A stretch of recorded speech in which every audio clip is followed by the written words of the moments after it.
Halo semua, welcome to Teen Talk. Hashtag singkat, padat, Jelas.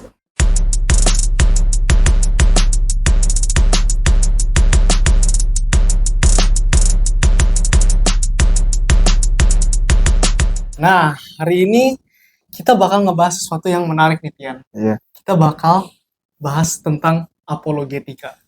Lo tau nggak apologetika itu apa? Kurang tahu sih apologetika kita.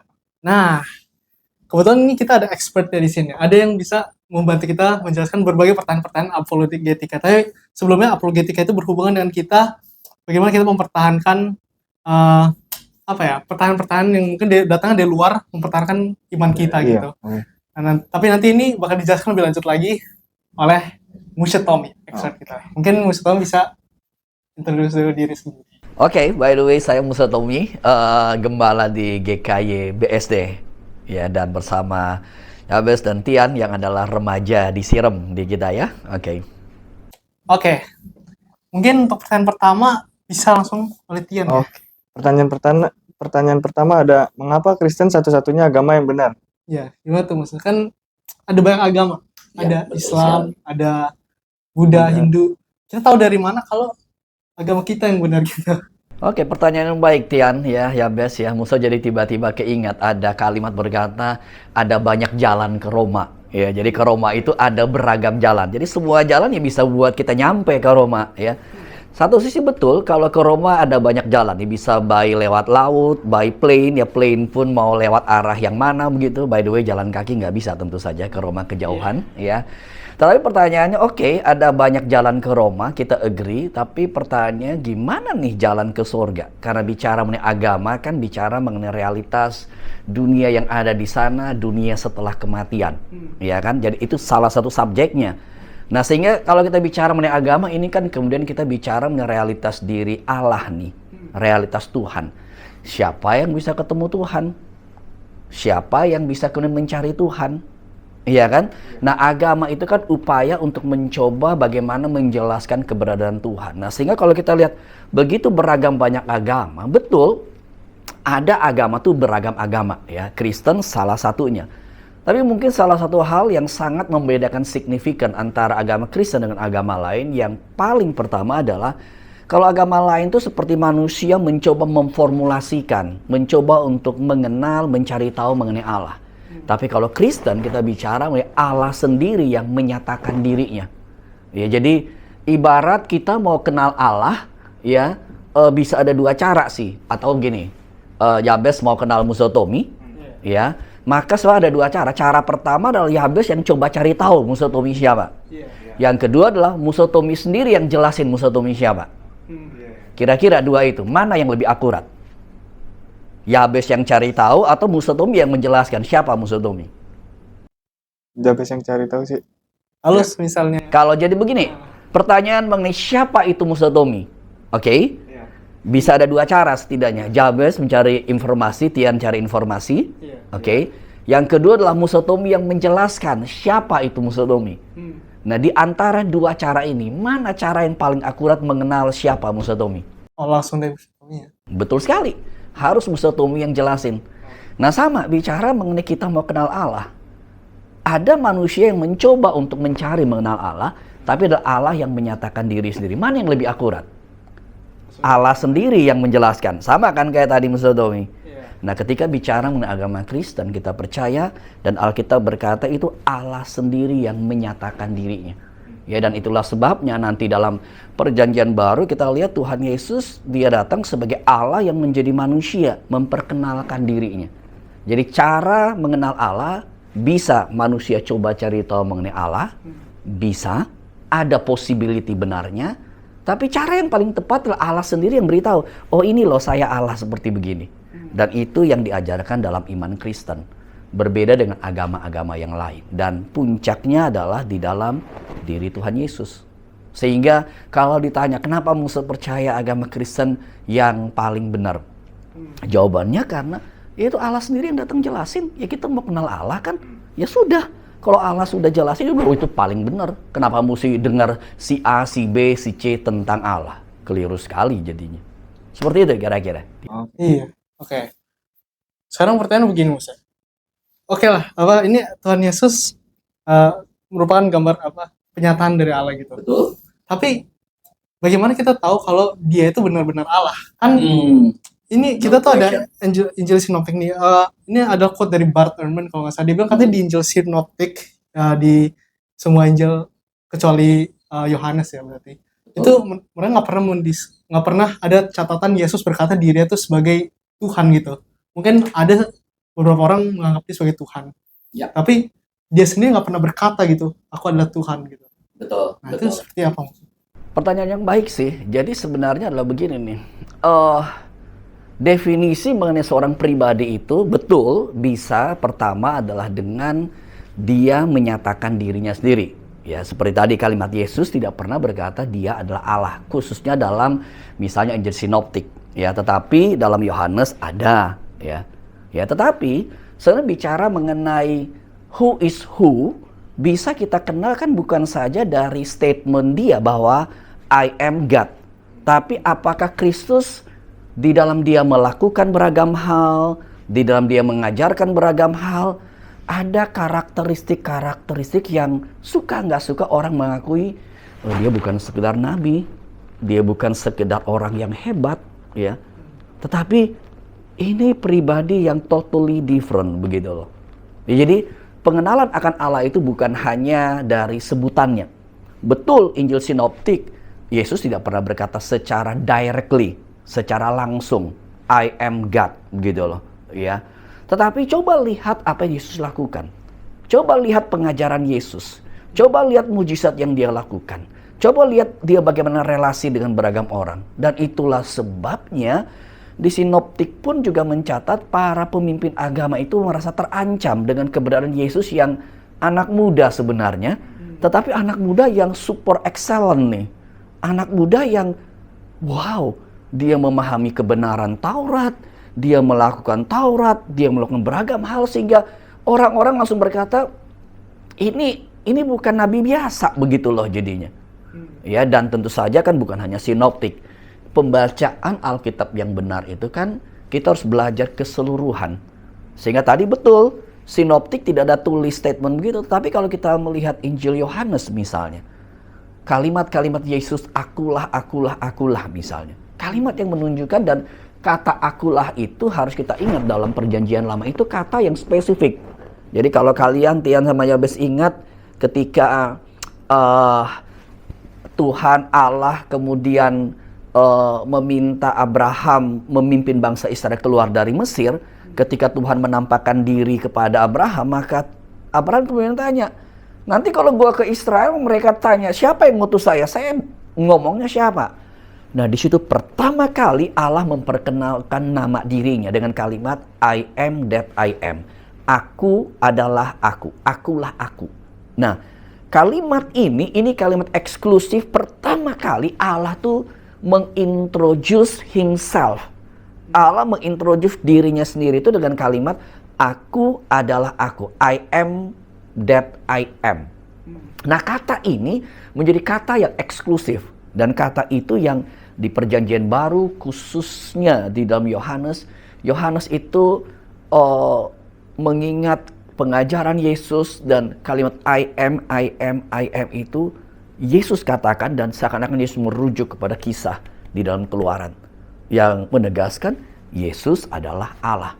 Jadi kalau kita bicara sinoptik, Yesus tidak bicara mengenai nama Allah atau dirinya sebagai Allah.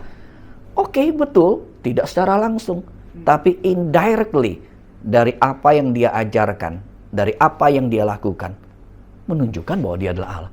Mana ada pendiri agama yang lebih besar daripada Yesus, ya. Dan mana ada pendiri agama yang kemudian kita melihat sampai pada akhirnya di atas kayu salib Yesus menyatakan hadirat Allah tersebut, ya. Dan ingat, Alkitab harus dilihat dari beragam kitab, bukan hanya sinoptik. Karena itu satu paket jadinya, seperti itu. Oke. Paul, bisa pertanyaan? Udah jelas sih itu aja. Oke. Iya, clear.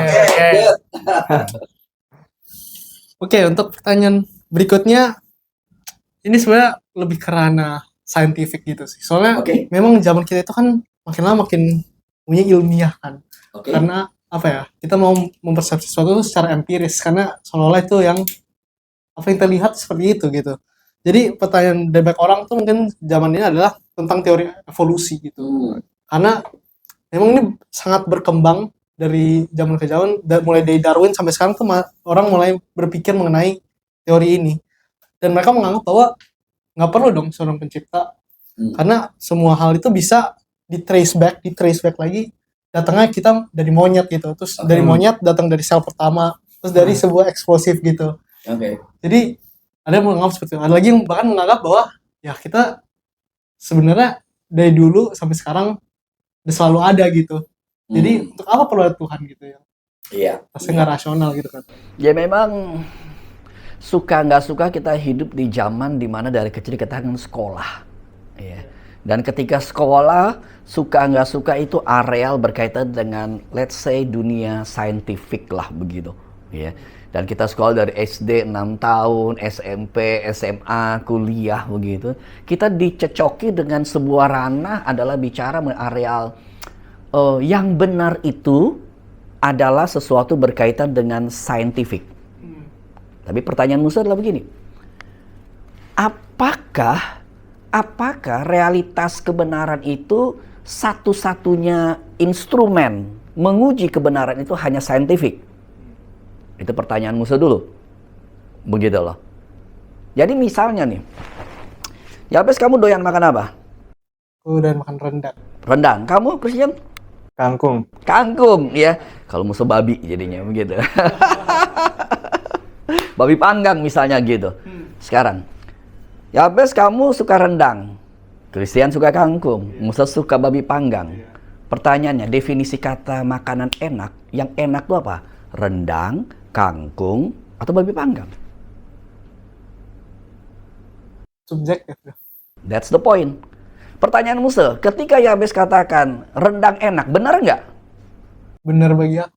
Iya, Kangkung enak, benar nggak? bener. Nah, jadi kita lihat nih, ada areal misalnya kata enak, itu nggak bisa ada saintifiknya. Nggak bisa tuh diukur saintifik, oh yang benar definisi enak adalah ini garam sekian gram, gula sekian gram. Nggak ada kayak begitu. Ya, poin Musa adalah Musa cuma mau berkata gini, kita itu terlalu terpaku dengan yang namanya saintifik dan berkata semua kebenaran itu harus disortir dengan yang namanya saintifik. Keliru.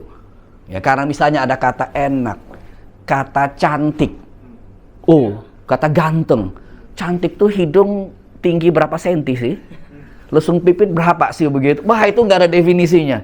Tapi cantik is cantik, ya sudah begitu. Ya, hal yang pertama Musa mau cuman sampaikan, tegaskan dari di sini adalah realitas kebenaran tuh banyak arealnya. Ya, banyak arealnya. Sehingga jangan terlalu berpikir, waduh kalau nggak sesuai saintifik pasti kita salah. Belum tentu.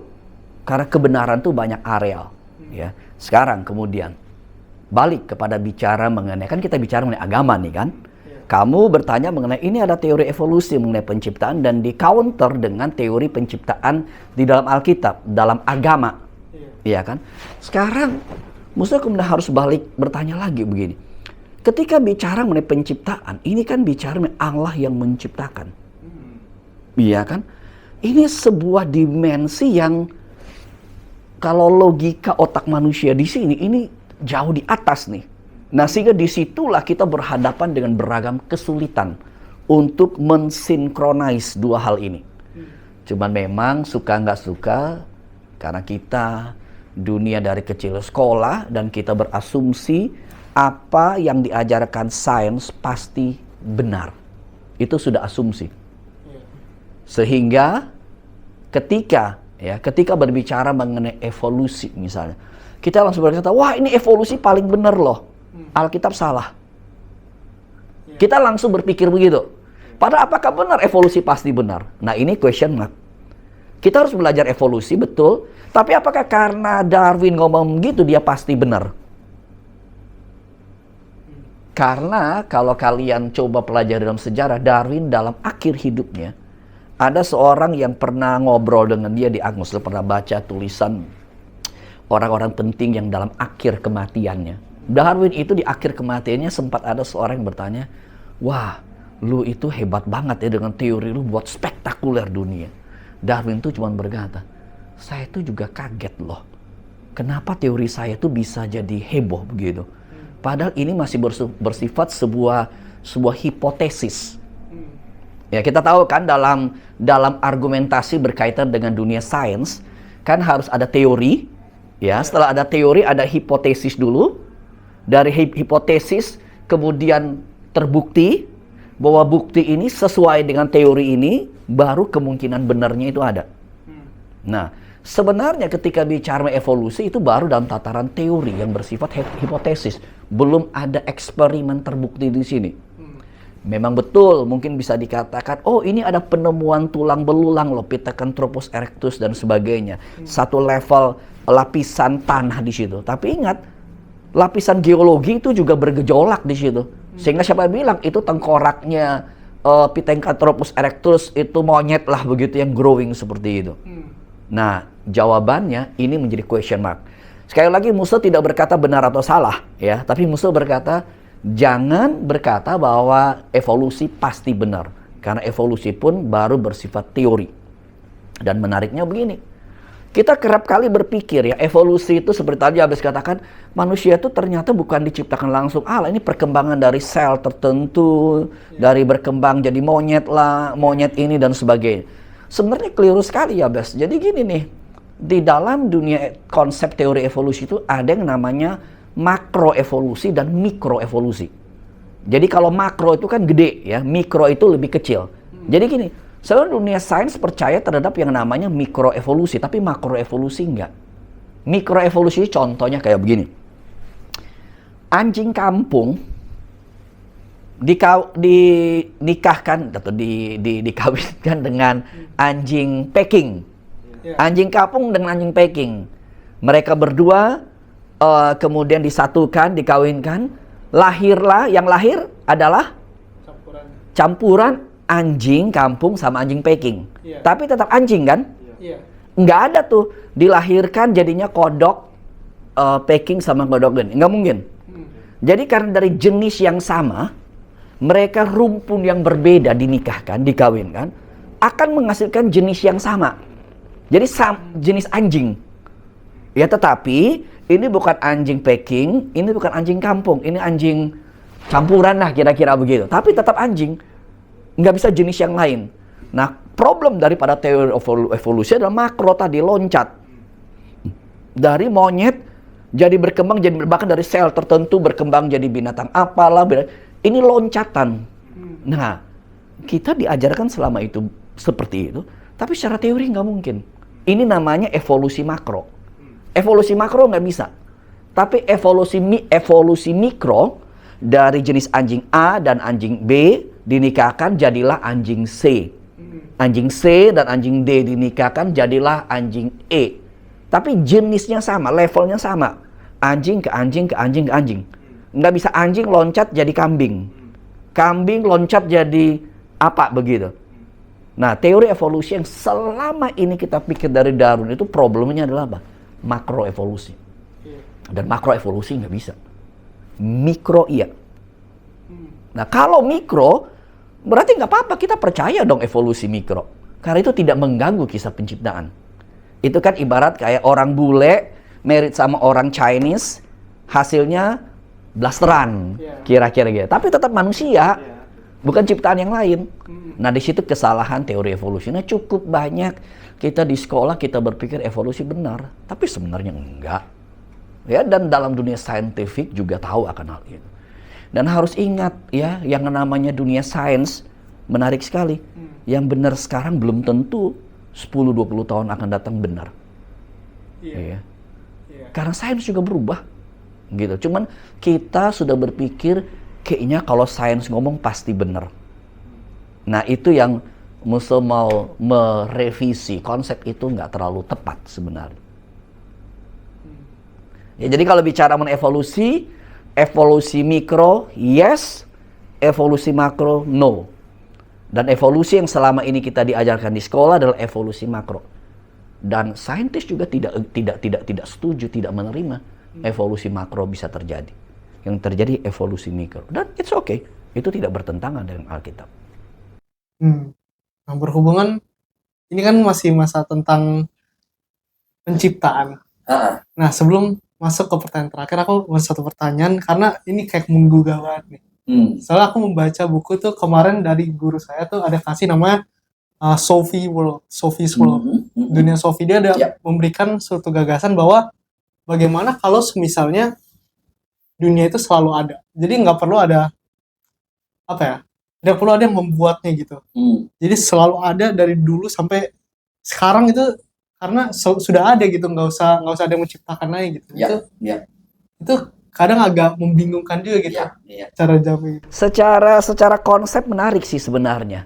Tapi tetap kan kita akan bertanya, oh dunia yang self-existing itu, lalu ini apakah dia nongol sendiri atau bagaimana? Iya kan? Kalau dia nongol sendiri, bahan nongolnya apa? Jadi di dalam logika berpikir, jadi konsep itu seakan-akan good, tapi akan menjadi problem adalah begini nih, kalau kita akan kejar kembali, ya. Lalu awalnya bagaimana? Lalu akan dijawab, oh awalnya self-existing dia. Tapi self-existing kok bisa nongol sendiri begitu, gimana? Nah, itu akan menjadi ke problem daripada logika di situ. Karena akan dikejar self-existing. Nah, bagi kita, the self-existing person atau being adalah Allah itu sendiri. Maka pada mulanya adalah Allah. Pada mulanya adalah firman. Firman itu bersama dengan Allah, firman itu adalah Allah. Pada mulanya adalah Allah.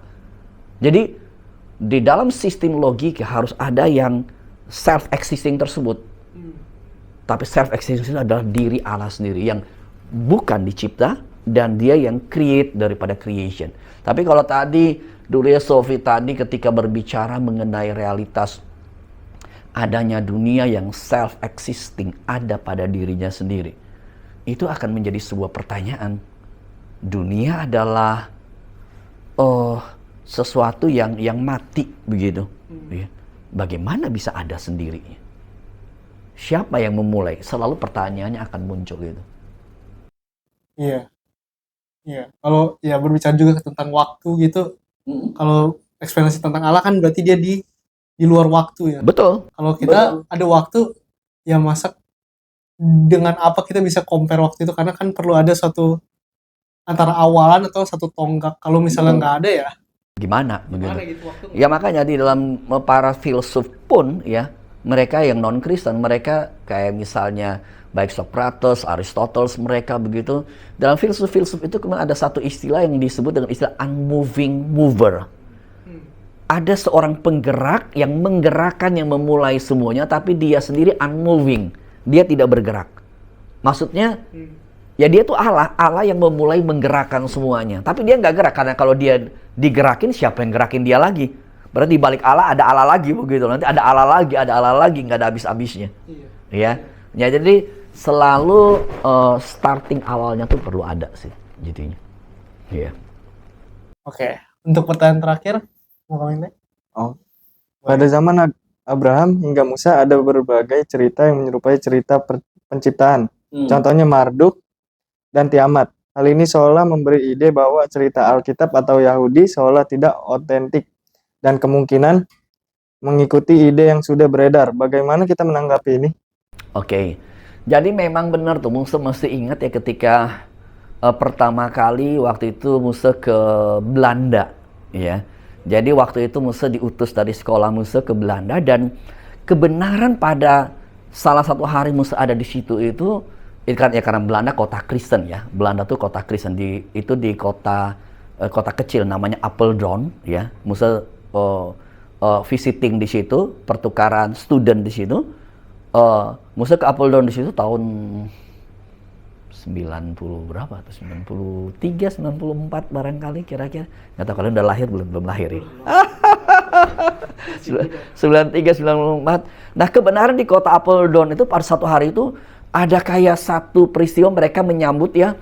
Itu tuh ada kayak lempengan batu histori ya. Ya memang bukan asli sih, replika ya. Jadi itu lempengan yang di bawah ya dan ditaruh di museum di Apeldoorn, kota Apeldoorn tersebut. Itu sebuah lempengan replika dari tulisan Hammurabi, ya, kitab Hammurabi.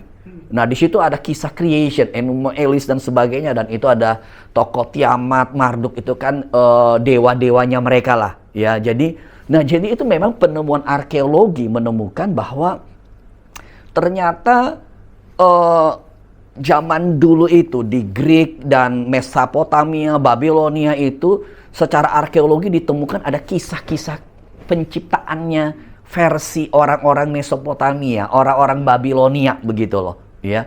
Dan itu ternyata kemudian diparalelkan agak sedikit mirip nih dengan kisah penciptaan, ya. Agak sedikit mirip dengan kisah penciptaan.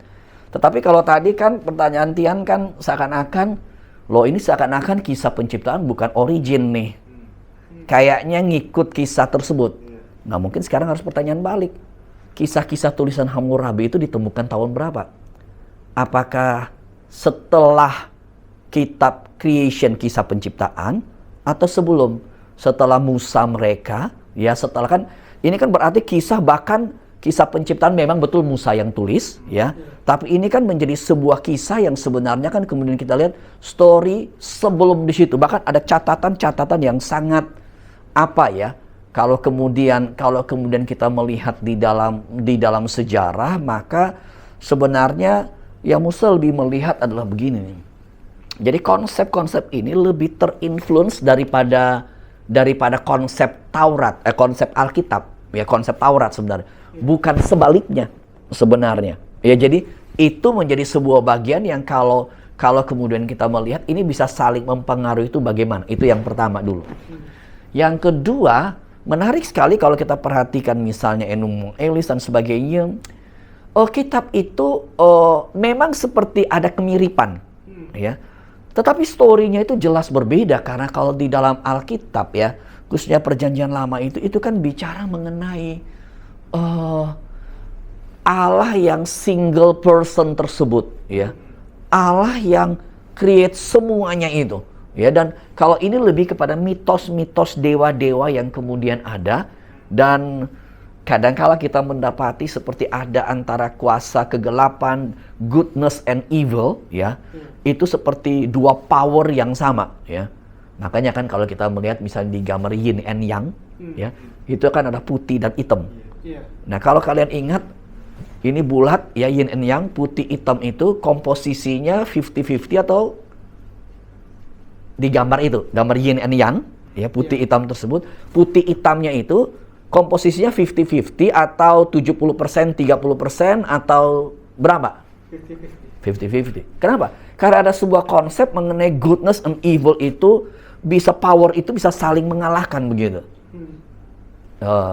Konsep mitos begitu, ya. Tapi konsep Alkitab nggak ada. Allah itu adalah Allah yang berdaulat, ya. Jadi the power of God itu lebih daripada segalanya.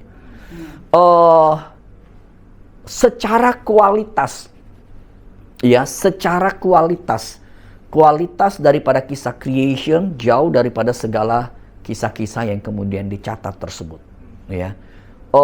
Dan kemudian kita melihat kisah Alkitab itu kan kalau kita pelajari, dan termasuk makanya kalau kita perhatikan, ya, kenapa orang Yahudi, orang Israel sampai saat ini masih punya dalam tanda petik arogansi yang kuat, nasionalisme yang kuat. Kenapa? Karena ini ada sejarah dari Alkitab nih. Ketika kita melihat dalam kisah penciptaan, lalu kemudian ada yang namanya konsep covenant, konsep perjanjian. Dan bagi Israel, umat perjanjian itu adalah mereka secara biological. Ya, sehingga mereka tuh punya confidence yang kuat sebagai umat pilihan. Termasuk kayak perang saat ini, mau tidak mau filosofi sebagai umat Allah tuh kuat mereka. Ya. Nah, ini sebuah konsep yang besar dibandingkan dengan segala konsep daripada creation, daripada Hammurabi dan sebagainya. Jadi kita menghargai tulisan-tulisan Hammurabi, tapi secara kualitas jauh berbeda. Ya, jauh berbeda. Dan ya,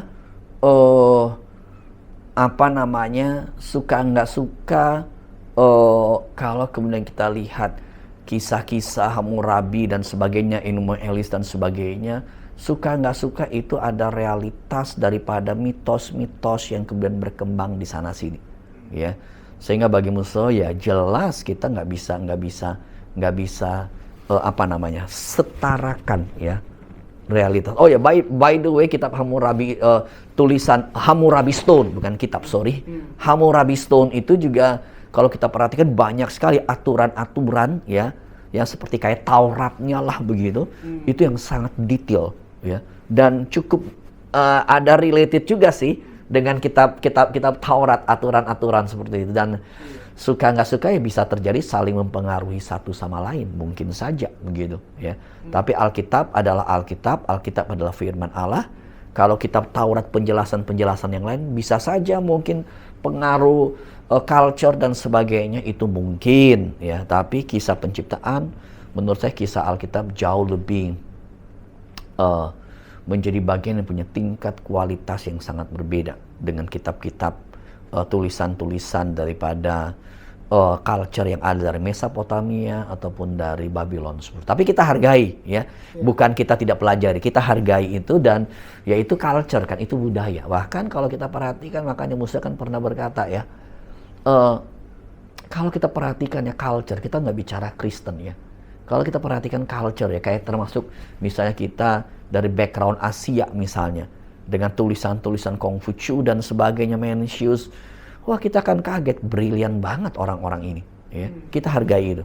Tetapi ada konsep yang kualitas yang jauh berbeda dengan apa yang dikatakan Alkitab. Iya. Oke, itu kira-kira respon Musa, kira-kira seperti itu. Oke. Mungkin kita simpulkan dulu apa yang kita bicarakan dari tadi sampai sekarang. Jadi dari pertanyaan pertama itu kan tentang mengapa Kristen itu satu-satunya agama benar. Ya bicara mengenai itu, gimana ya tadi, bahwa Kristen itu apa ya? Karena dia menceritakan bagaimana Allah itu sendiri yang menyatakan diri kepada manusia gitu. Jadi rasanya lebih benar, lebih original. Karena Allah sendiri yang menyingkapkan diri dia, ya kan jadinya. Lebih menyangkut kebenaran Allah itu lebih benar. Karena langsung dia yang berbicara gitu, mengenai dia sendiri. Kemudian kita berbicara lagi kemudian kepada tentang Yesus di Injil Sinoptik, yang mungkin dia tidak pernah berbicara secara langsung bahwa dia adalah Allah, namun dari kesehariannya, kehidupannya, dia memperlihatkan bahwa itu bukan manusia biasa gitu. That's right. Ya, bukan sekedar nabi, bukan sekedar itu, dia jauh lebih besar dari itu, dia Tuhan gitu, bisa dikatakan. Kemudian untuk teori evolusi, kita percaya ada evolusi mikro. Betul sekali. Dan tapi yang untuk makro ini memang belum, evidence-nya tuh belum terlalu menyangkut paut gitu dengan yang kita lihat di saat ini gitu. Dan rasanya kita juga perlu bisa menanyakan atau skeptis juga terhadap hal itu. Betul, harus skeptis terhadap yang namanya sains. Apakah betul sains benar? Ya. Lalu untuk yang pertanyaan terakhir tadi tentang Marduk, Tiamat, dan Elish, ya mungkin ada konsep di mana budaya itu saling mempengaruhi, cuman terlihat bagaimana Alkitab itu secara kualitasnya dia jauh lebih daripada apa yang kemudian disampaikan dalam tulisan-tulisan tersebut. Dan mungkin itu juga keberadaan mereka itu juga menjadi support bahwa kejadian itu tuh benar nyata gitu. Misalnya ada yang menceritakan Nuh itu kan juga banyak gitu. Dan menurut aku itu mungkin juga bisa salah satu evidence kita di zaman sekarang untuk melihatkan bahwa kejadian itu memang betul-betul ada gitu. Ya, sebuah referensi ya. Sebuah referensi bagi kita bahwa ternyata memang kisah penciptaan itu dunia yang lain juga mengakui gitu. Meskipun ya kisah-kisahnya ada berbeda di sana, tapi sebuah referensi bahwa memang manusia mengakui realitas penciptaan tersebut. Ya. Itu menjadi pertanyaan klasik dari manusia zaman dulu jadinya. Oke. Sekian aja sih dari kita. Thank you banget Mas Tommy sudah bisa. Ya, Bes dan Tian, senang sekali siang ini bisa bareng kalian. Iya. Dan ya Musuh pribadi sangat senang ya kalian dalam usia remaja kuriositas untuk memahami kebenaran firman, dan itu harus dipupuk terus ya. Dan tentu saja semua pendengar ya, khususnya kalian anak-anak remaja, hangout oke, main game oke ya, tetapi isi juga dengan hal-hal yang baik seperti ini, ya, di mana kalian juga bisa punya iman yang lebih teguh, iman yang lebih kuat, karena banyak sekali pertanyaan di sekeliling dan kita perlu memberikan jawaban. Nah, ya. Oke, kurang lebih sekian aja sih ya dari kita ya. Iya. Oke, thank you Musa, thank you juga untuk Koko yang di belakang dan Iya. untuk Tian yang Iya. hari ini telah menemani saya. Iya. Sampai jumpa untuk Teen Talk berikutnya. Bye-bye. Bye, God bless you semuanya.